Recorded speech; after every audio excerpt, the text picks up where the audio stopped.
Assalamualaikum warahmatullahi wabarakatuh. Alhamdulillahilladzi nahmaduhu wa nastaghfiruhu wa asyhadu an la ilaha illallah wa asyhadu anna Muhammadan abduhu wa rasuluh. Rabbi shrah sadri wa yassir li amri wahlul 'uqdatam min lisani yafqahul qawli, amma ba'du. Baiklah, nama saya Anissa Fauziah dengan NIM 2011 8168. Di sini saya akan menyampaikan mengenai perkawinan beda agama, yaitu khususnya di Indonesia, dalam memenuhi tugas ujian tengah semester mata kuliah Masyaul Fiqhiyah ataupun fikih kontemporer. Baik, jadi perkawinan ya. Perkawinan itu merupakan salah satu dimensi kehidupan yang sangat penting ya bagi kehidupan manusia di dunia manapun. Begitu pentingnya perkawinan, maka tidak mengherankan jika agama-agama di dunia ini mengatur masalah perkawinan ya. Bahkan tradisi ataupun adat masyarakat dan institusi negara pun tidak ketinggalan dalam pengaturan masalah perkawinan ya. Masalah perkawinan. Baik perkawinan di kalangan masyarakatnya. Kemudian sudah menjadi kenyataan umum ataupun sudah tidak heran lagi bahwasannya pengaturan masalah perkawinan di dunia ini tidak menunjukkan adanya keseragaman ya. Keperbedaan itu tidak hanya dengan antara satu negara dengan negara lain ataupun satu adat dengan adat masyarakat yang lain ataupun dalam satu negara dengan negara lain, bahkan ya dalam satu agama pun terdapat perbedaan dalam peraturan permasalahan perkawinan ya. Mungkin mereka disebabkan mereka itu berbeda pemikirannya ya, ataupun dalam mazhab ataupun alirannya yang berbeda. Kemudian ada beberapa pandangan atas perkawinan beda agama ini khususnya di Indonesia ya. Jadi terkait dengan pandangannya baik secara undang-undang ataupun secara kompilasi hukum Islam ya. Jadi pada garis besarnya ada 3 pandangan tentang perkawinan beda agama di Indonesia terkait dengan pemahaman terhadap Undang-Undang Nomor 1 Tahun 1974, yaitu tentang perkawinan. Yaitu yang pertama adalah perkawinan beda agama tidak dibenarkan ya, dan merupakan pelanggaran terhadap undang-undang perkawinan ya, berdasarkan pada pasal 2 ayat 1 dan pasal 8 huruf F yang dengan tegas menyebutkan ya hal itu.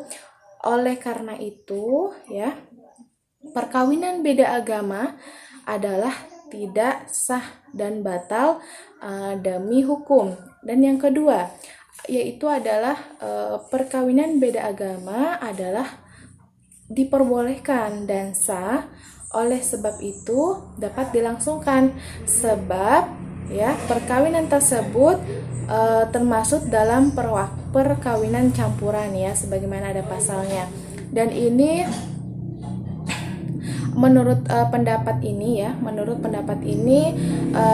ditekankan pada pasal 57 tentang perkawinan campuran. Jadi menurut pendapat yang nomor kedua ini, pelaksanaan perkawinan beda agama dilakukan menurut tata cara yang diatur pada pasal 6 pelaturan perkawinan campuran ya. Dan yang ketiga itu adalah Undang-Undang Perwakilan tidak mengatur tentang masalah perkawinan ataupun tentang masalah perkawinan beda agama ya.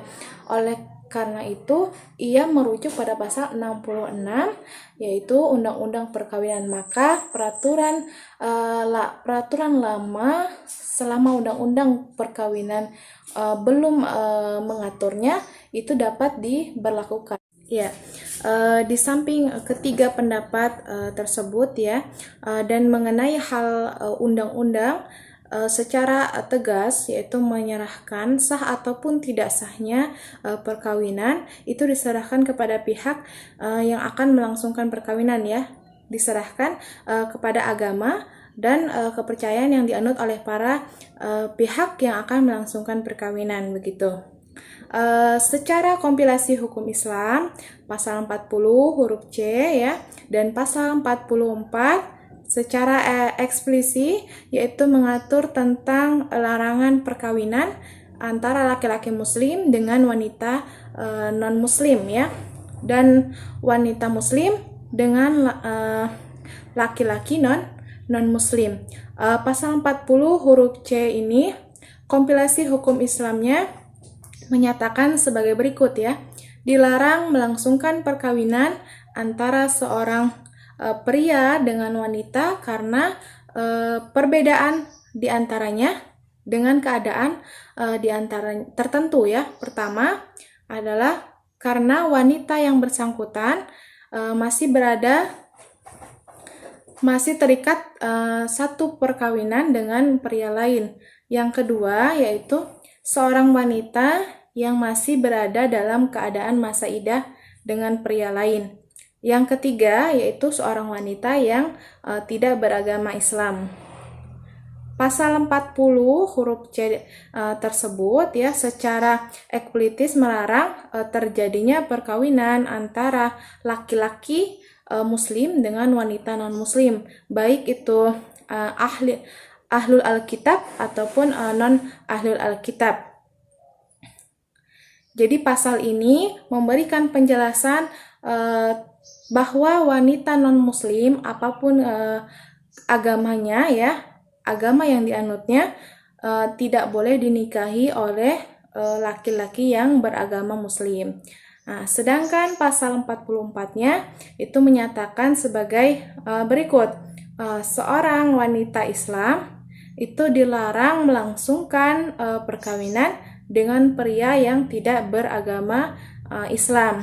Jadi pasal 40 ya huruf C itu jadi pasal 40-nya itu adalah melarang laki-laki muslim menikahi wanita non muslim, baik itu ahlul alkitab maupun non ahlul alkitab. Nah, sedangkan yang pasal 44-nya yaitu adalah melarang seorang wanita Islam ya, wanita muslim melangsungkan perkawinan dengan pria yang tidak beragama muslim.